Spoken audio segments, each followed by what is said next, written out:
Okay, तो चलिए हम लोग शुरू करते हैं आज की क्लास। और हमने पहले से आपको सिंपल प्रेजेंट टेंस चल रहा था, आपको बता दिया बहुत सारी चीज, जिसमें से हम लोग अफर्मेटिव, नेगेटिव, इंट्रोगेटिव और इंट्रोगेटिव नेगेटिव और साथ ही साथ WH वर्ड की स्टडी कर लिए हैं हम लोग। ठीक है, अभी हम लोग के साथ एक डाउट आ रहा है कि अपना, अपनी, अपने के साथ जो वर्ड आता है क्या आता है। ठीक है, इसमें हम लोग अक्सर, बहुत सारे बच्चे हैं ना, अक्सर इसमें डाउट में ही रहते हैं कि सर अपना, अपने, अपना आता है। तो एक हम लोग पहले से पढ़े हैं, आवर आता है, माई आता है, मेरा, मेरी पढ़े ना हम लोग, तो बच्चे उसमें डाउट में रह जाते हैं। लेकिन आपको बता रहे हैं यहाँ पे कि अपना, अपने, अपने के लिए ये स्पष्ट आपको टेंस बेस पर ही, अगर टेंस बेस पर सेंटेंस दिया हो, जैसे पहला आपने टेंस पढ़ा, उस बेस पर अगर सेंटेंस दिया हो, अगर उसके बीच में अपना, अपनी, अपना दिया हो, तो उसके लिए स्पेशल वर्ड क्या आते हैं। सिंपल वे है कि सब्जेक्ट अगर समझ में आ गया तो सब्जेक्ट के हिसाब से आप उसको यूज कर सकते हैं। ठीक है, तो यस कर आ जाइए। तो क्या होता है देख लेते हैं यहाँ पे थोड़ा सा हम लोग फटाफट कैसे हम लोग इसके यूज करते हैं। सब्जेक्ट थोड़ा यहाँ क्लियर करते हैं, उसके बाद सेंटेंस क्लियर करते हैं। बाबू देखते हैं यहाँ पे सब्जेक्ट पहले समझते हैं, उसके बाद से हम लोग इसके प्रति वर्ड जो आता है क्या आता है। अगर सब्जेक्ट में देख लीजिए, हेलो सर, अगर सब्जेक्ट में वी अगर आया हो, क्या आया हो, वी, तो अपना, अपनी के लिए ना इसके बदले में हम लोग यूज करते हैं वी के साथ आवर। और अगर सब्जेक्ट अगर दे दिया हो तो अपना, अपनी का इंग्लिश यूज करते हैं देयर। एक और बात है कि दे के साथ तो देयर यूज करेंगे ही, लेकिन अगर प्लुरल आ गया, जैसे प्लुरल नाउन या कोई भी ज्यादा नाम आता है, एक से ज्यादा बॉयज आ गए, गर्ल्स आ गया है ना, एक से ज्यादा वर्ड, ठीक है, तो उसमें भी हम लोग यूज कर सकते हैं यहाँ पे क्या, यहाँ पे हम लोग यूज कर सकते हैं आराम से इसी को। यानी ये आपको प्लुरल के लिए भी आता है, एक से ज्यादा नाउन यानी प्लुरल नाउन भी आते हैं तो हम देयर का यूज करेंगे। दे आएगा तो देयर आएगा ही, लेकिन अगर प्लुरल नाउन आते हैं तो भी देयर ही आएगा। ठीक, अच्छा, आई आएगा तो अपने साथ माई लेकर आएगा। अगर यू आता है तो अपने साथ योर लेकर आता है। वही बात यहाँ ही आता है तो अपने साथ हीज लेकर आता है। अगर सी आता है तो अपने साथ हर लेकर आता है। ये सब्जेक्ट के रूप में जब ये काम करेंगे तो ध्यान रहे। अच्छा, मान लीजिए कि अगर कोई नाम आ गया तो नाम के बदले में तो ही यूज करते हैं ना। अगर मेल को इंडिकेशन कर रहा होगा तो ही को हम यूज कर लेंगे यहाँ पे। जैसे किसी बॉयज का नाम आ गया, यहाँ नेम कोई आता है, मान लीजिए कोई नेम में यहाँ पे राहुल आ गया सब्जेक्ट के रूप में, तो राहुल के साथ जैसे राहुल अपना काम करता है तो वहां अपने के लिए क्या यूज करेंगे, हिज। हमारे लड़की किसी गर्ल्स का नाम आ गया सी, यहाँ पर मान लीजिए कोई अगर नाम मान लीजिए यहाँ पे है रोशनी, ठीक है, जैसे रोशनी अपना, अपनी काम करती है तो उसके लिए क्या करेंगे, हर के यूज कर लेंगे। ठीक है ना, तो आपको इस बेस पे, इसको हम इसी बेस पे जब भी सेंटेंस अगर अपना, अपनी आता है तो टेंस बेस पे खास करके तो हम अपना, अपने के लिए इसी शब्दों का प्रयोग करते हैं। ठीक, अभी इसको हम आपको बताते हैं यूज करके कि ये जो शब्द है ये कैसे आपको ट्रांसलेशन में यानी कि सेंटेंस में यूज करेंगे, इसको कैसे यूज किया जाता है। इसको आप ऐड कर लेते हैं, उसके बाद हम लोग देखते हैं इसके बेस पर ट्रांसलेशन बताते हैं आपको कि कैसे हम लोग ट्रांसलेट करेंगे। ठीक है ना, इसको ऐड कर लिया फटाफट। चल देखते हैं हम लोग एग्जाम्पल यहाँ समझते हैं। यहाँ हमने सामने यहाँ लिख दिया है, इसके हेल्प से आपको यहाँ ट्रांसलेट करके दिखाते हैं कैसे हम लोग बनाएंगे। अच्छा, जो फॉर्मेट है, स्ट्रक्चर है, वो फॉर्मेट सेम वही रहेगा जो हम लोग सब्जेक्ट V1 और V5 लिखे थे ना, पहला रूल आप लोग का सेम वही। एग्जाम्पल यहाँ देख लीजिए, जैसे वह अपना काम करता है, वो अपना काम करता है। ठीक है, वह का इंग्लिश हम क्या करेंगे, यहाँ पे ही यूज करेंगे। अब थोड़ा सा ध्यान देना, काम करना, करना का इंग्लिश यहाँ पे होगा, ये यहाँ पे वर्ब का काम कर रहा है, ये यहाँ पे नाउन काम कर रहा है। ठीक है ना, तो करना का जो वर्ब का ये फॉर्म होता है, ही के साथ कौन से यूज करते हैं, V5 यूज करते हैं ना। यहाँ देखो अक्सर ना बच्चे डाउट में रहते हैं कि डू का V5 डज होता है। ध्यान देना, डू का V5 क्या होता है, डज होता है, और हम लोग डू डज निगेटिव में यूज करते हैं। जब बच्चे डज देखते हैं तो लगता है कि सर निगेटिव वाला ऊपर कैसे आ गया, लेकिन सेंटेंस अफर्मेटिव दिख रहा है आपको क्योंकि ये जो करना ये है, यहाँ वर्ब काम कर रहा है, वर्क यहाँ जो है ना ये नाउन काम कर रहा है। तो ही डज ये नहीं कि वह करता है, इसका हमने इंग्लिश ट्रांसलेट किया। एक्सक्यूज मी एवरीवन, क्लियर थोड़ा देखेंगे यहाँ पे, वह करता है तो ही डज, ही के साथ कौन सा V5, ही के साथ V5, तो ही डज। उसके बाद कह रहा है कि अपना काम, अपना, तो ही के साथ क्या लगेगा देख लेंगे हम थोड़ा सा, हिज, ठीक है ना। तो he does his work, he does his work. अच्छा यहाँ एक और देखते हैं एग्जांपल, बच्चे अपने घर समय पर जाते हैं। इसमें भी अपने बच्चे अपने घर समय पर जाते हैं, तो बच्चे का इंग्लिश को हम लिख देंगे चिल्ड्रेन, ठीक है। अब जाते हैं तो चिल्ड्रेन के साथ वर्ब का कौन सा फॉर्म, V1 यूज करेंगे हम, है ना।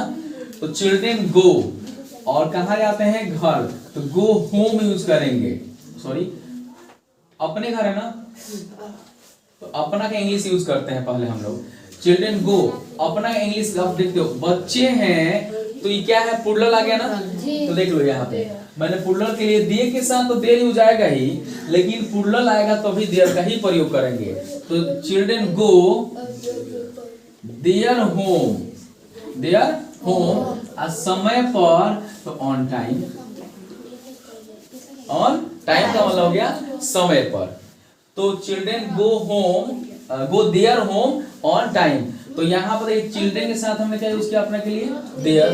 अच्छा एक और देख लेते हैं, जैसे अभी मैं समझा रहा था आप लोगों को, हम लोग अपने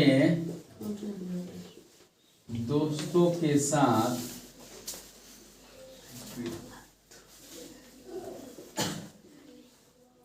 ज्यादा बड़ा नहीं करते हैं, हम लोग अपने दोस्तों के साथ यहाँ रहते हैं, ठीक है।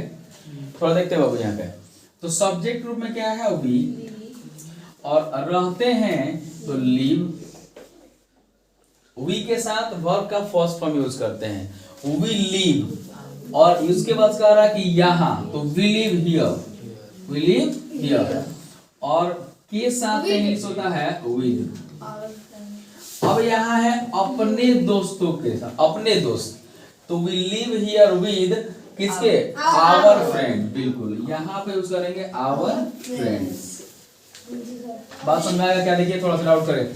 अब देखिए ही के साथ हमने ही यूज किया अपना, अपने के लिए, देख रहे हैं, और यहाँ चिल्ड्रेन के साथ हमने देयर यूज कर दिया, और यहाँ पर वी के साथ हमने क्या यूज कर दिया, आवर। यानी इस अपना, अपनी, अपने का जो इंग्लिश है इसके ऊपर डिपेंड है, उसके सब्जेक्ट के ऊपर डिपेंड है। हम पहले सब्जेक्ट देखेंगे, उसके हिसाब से वहां पे हम उसका जो भी वर्ड यहाँ सुटेबल आएगा हम यूज कर लेंगे, ठीक है ना। जैसे मुझे पे देख लेते हैं, ये वाला एग्जांपल आई पे कैसे आता है, जैसे एग्जांपल नीचे देख लीजिए, मैं अपना कमरा साफ, मैं अपना कमरा साफ करता हूं, ठीक है। तो मैं का इंग्लिश तो आई हो जाएगा, और साफ करना का हो जाएगा क्लीन, आई क्लीन। अच्छा अपना कमरा, तो आई के साथ my, I clean my room, I clean my room, यानी मैं अपना कमरा साफ करता हूं। तो आई के साथ कौन सा यहाँ है बाबू, माई। तो यानी आपको डाउट क्लियर हो गया कि हम सब्जेक्ट देखेंगे और टेंस में अगर इस तरह के सेंटेंस दिए होंगे तो हम उसके हिसाब से हम आवर, हीज, हर, योर या देयर या माई में से कुछ भी हम जो भी सुटेबल आता है उसको यूज कर लेंगे सेंटेंस में, ओके। तो इसको आप राइट डाउन कर लेंगे, फिर आगे बढ़ते हैं। चलो देखते हैं हम लोग प्रेजेंट कंटीन्यूअस टेंस हम लोग जान लेते हैं। अभी हम लोगों ने ऑलमोस्टली सिंपल प्रेजेंट टेंस के बारे में सीख लिए, ठीक है ना, किसी दिक्कत, सही है।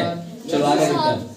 अब हम इसमें जो प्रेजेंट कंटीन्यूअस टेंस है इसमें पहचान होता है, जैसे देख सकते हैं आप, रहा है, रही है, रहे हैं या रहा हूं, ये सामान्य पहचान है जो अक्सर बुक में लिखा हुआ होता है, आपको पढ़े होंगे आप। लेकिन ये कभी कभी पहचान जो होता है ना काम नहीं करता है। ये कभी कभी सेंटेंस जो होता है जब तक हम लोग सेंस नहीं समझेंगे सेंटेंस का कि कब का है, कैसे वो बता रहा है, क्या कह रहा है, टाइम और एक्शन को देखते हुए हम लोग को ट्रांसलेट करना है। ठीक है, जैसे मान लीजिए मैं एक सेंटेंस आपको बता रहा हूँ, इसमें रहा रही नहीं है। देखिए मैं बैठा हूँ, मैं बैठा हूँ, ये पहचान दिख रहा है आपको? बताओ, नहीं दिख रहा है इसमें, लेकिन मैं बैठा हूँ तो इसमें देखो यहाँ क्या लिखा है? Continuous tense.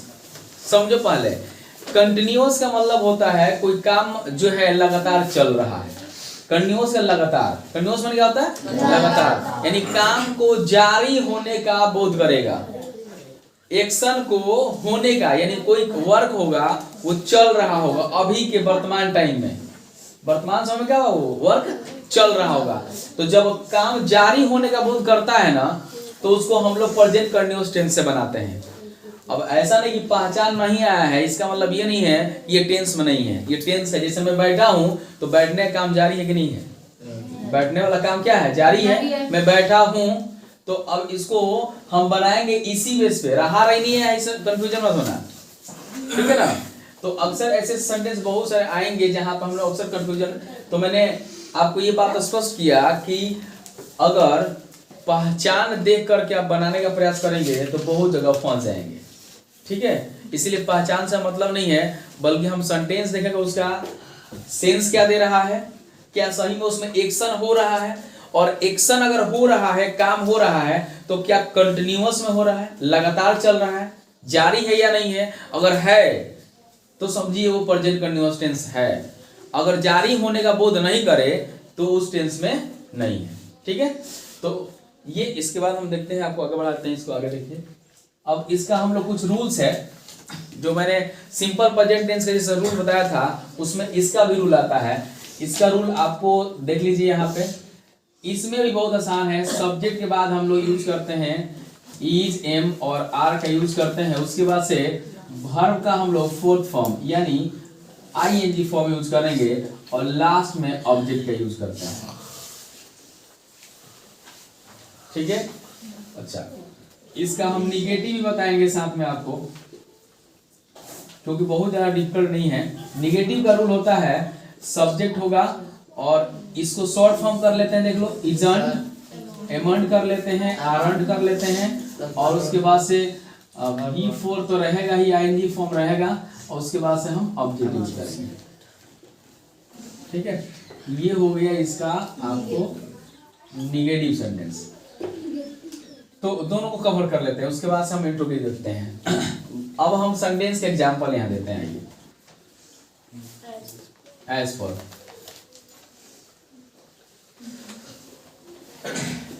लड़कियां अब उच्च शिक्षा प्राप्त कर रही हैं। लड़कियां अब उच्च शिक्षा प्राप्त कर रही हैं। उच्च शिक्षा मतलब हायर एजुकेशन, है ना, कह सकते हैं आप।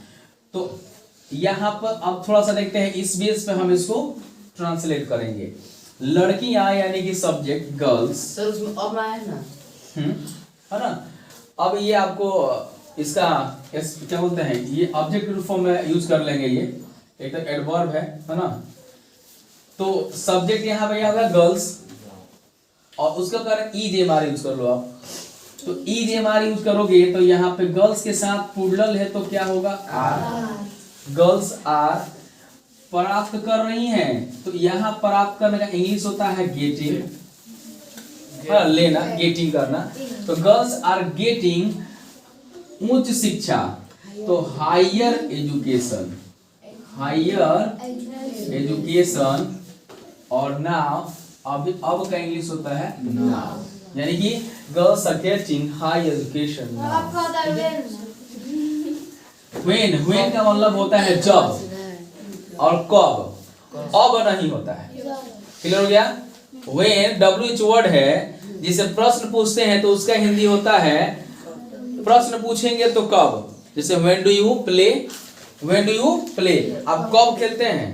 When do you go to market, आप बाजार कब जाते हैं, है ना जी।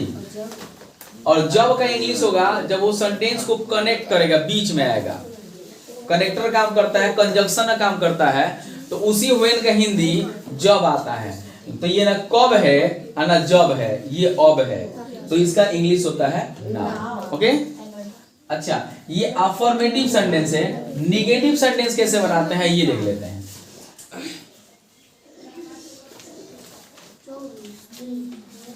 राहुल के पिता यहाँ काम नहीं कर रहे हैं, ये सेंटेंस आपका निगेटिव में है ना। राहुल के पिता यहाँ काम नहीं कर रहे हैं, तो राहुल के पिता यानी राहुल में हम एपोस्ट्रोफिस लगाएंगे कि नहीं? आपको मैंने रूल पढ़ाया था, याद करिए। पोसेसिव केस पढ़ा रहे थे तो बताया गया था आपको। तो राहुल्स फादर है ना is, Rahul's father is not, short form कर ले इसी में, राहुल्स फादर इजंट, काम करना तो वर्किंग, एल लगा लो, राहुल्स फादर इजंट वर्किंग। यहाँ का इंग्लिश क्या हो जाएगा? इजंट कैसे लगेगा बाबू? तो यहाँ पर नहीं आ गया है। राहुल के पिता एक तो नहीं है, चार, एक ही है, चार तो है नहीं, तो है यहाँ पे राहुल फादर ही तो होगा ना। मतलब यहाँ सिंगुलर इंडिकेशन है, एक से ज्यादा होता तब ना हम लगाते आगे। तो राहुल फादर है ना, तो राहुल के पिताजी सिंगुलर में है, तो Rahul father isn't working here, Rahul के पिताजी यहाँ काम नहीं कर रहे हैं। Okay, is it clear? Okay, so write down.